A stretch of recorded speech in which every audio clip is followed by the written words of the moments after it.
নমস্কার বন্ধুরা, আজকে আমি আপনাদের সাথে শিম ও টমেটো দিয়ে একটি দুর্দান্ত স্বাদের রেসিপি শেয়ার করে নেব। তো চলুন দেখে নিই রেসিপিটি কিভাবে তৈরি করা হচ্ছে। প্রথমে আমি একটি পাত্রে জল গরম করতে বসিয়ে দিয়েছি এবং তাতে সামান্য লবণ দিয়ে শিমগুলোকে ভাপিয়ে নেব। এখানে আমি প্রায় 150 গ্রামের মতো শিম নিয়েছি। আমি শিমগুলো দুটো মুখ কেটে তার মাঝখানে শিরাটা বেছে ধুয়ে নিয়েছি। এখানে আমি আমাদের বাগানে যে গাছে শিম ছিল সেই শিমগুলো নিয়েছি। এই শিমগুলো সহজেই মার্কেটে পাওয়া যায়। আপনারা হাতের কাছে যেরকম শিম পাবেন সেই শিম নিয়ে রেসিপিটি বানিয়ে নিতে পারবেন। মিতার রান্নাঘরে সব রেসিপিই সহজ সরল ও সাধারণ হয়। আপনারা যদি এইরকম সহজ সরল ও সাধারণভাবে রেসিপির ভিডিও পেতে চান তাহলে আমার চ্যানেলটিকে সাবস্ক্রাইব করার অনুরোধ রইল। এই রেসিপিটি আপনারা ভাত, রুটি, পরোটা সব কিছুর সাথেই খেতে পারবেন। খেতে কিন্তু দুর্দান্ত স্বাদের হয়।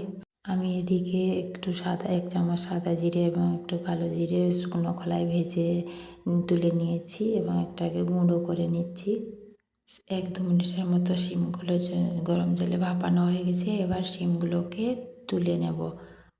এরপর কড়াইতে 1 চামচের মতো সরিষার তেল দিয়ে একদম হাই হিটে শিমগুলোকে সামান্য ভেজে নেব।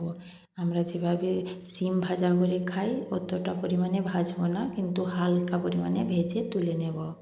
এতে কী হবে, যে শিমের যে কাঁচা গন্ধটা থাকে না, অনেকেই এই কাঁচা গন্ধটার জন্য খেতে চায় না। এই সামান্য সেদ্ধ করে ভেজে নিলে এই শিমের কাঁচা গন্ধটা চলে যাবে। এবার ভাজা হয়ে গেছে, তুলে নিব। ওই কড়াইতে 2 চামচের মতো সরিষার তেল দিয়ে গরম করে নিয়েছি এবং তেজপাতা, 2টো শুকনো লঙ্কা ও সাদা জিরে ফোড়ন দিয়ে দিয়েছি। এবার সুন্দরভাবে ভেজে নেব এবং এরপর একটা টমেটো, লম্বা করে কেটে রাখা টমেটো এখানে দিয়ে দেব এবং সামান্য লবণ দিয়ে টমেটোগুলো সেদ্ধ করতে দিয়ে দেব।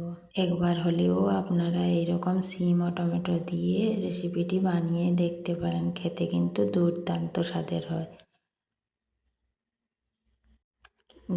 কিছুক্ষণ ঢাকা দেওয়ার পর তুলে নিয়ে দেখি টমেটোগুলো খুব ভালোভাবে সেদ্ধ হয়ে গেছে, আর যা বাকি ছিল খুন্তি দিয়ে চেপে নিয়েছি এবং এরপর একটু আদা বাটা দিয়ে দিয়েছি। এরপর একে একে গুঁড়ো মশলা দিয়ে দেব। 1 চামচ হলুদ গুঁড়ো, 1 চামচ জিরে গুঁড়ো এবং 1/2 চামচ মতো লঙ্কা গুঁড়ো ও 1 চামচ ধনে গুঁড়ো দিয়ে দেবো। বাড়ির সাধারণ মশলা যেগুলো থাকে সেই সব মশলাই দিয়ে দিলাম। এরপর মশলাটাকে ভালোভাবে কষিয়ে নেব কিছুক্ষণ ঢাকা দিয়ে, যাতে মশলা থেকে তেলগুলো সুন্দরভাবে ছেড়ে যায়। এইভাবে সুন্দরভাবে মশলা থেকে তেলগুলো উপরে উঠে এসেছে। এরপর সেদ্ধ করে ভেজে রাখা শিমগুলো দিয়ে দেব এবং কিছুক্ষণ ভালোভাবে নাড়িয়ে আর একটু কষিয়ে নেব। এরপর সামান্য জল দিয়ে দেব। জলের পরিমাণটা আপনারা নিজে বুঝে দেবেন। এই রেসিপিটি আমার এখানে একটু মাখো মাখো হবে, তাই আমি একটু কম পরিমাণে জল দিয়ে কিছুক্ষণ ঢাকা দিয়ে দেব। কিছুক্ষণ বাদে ঢাকাটা তুলে ভালোভাবে আবার সব কিছু নাড়িয়ে নেব। ভালোভাবে সব মশলার সাথে মিশিয়ে দেব। আমাদের এই শিম টমেটোর রেসিপিটি প্রায় হয়ে এসেছে। এরপর ভাজা মশলাটা দিয়ে দেব। রেসিপিটি খেতে হয় টক ঝাল মিষ্টি, তার সাথে ভাজা মশলার গন্ধ, সব কিছু মিলে দুর্দান্ত লাগে। একবার হলেও এভাবে বানিয়ে দেখবেন, তারপর আমাকে জানাতে একদম ভুলবেন না।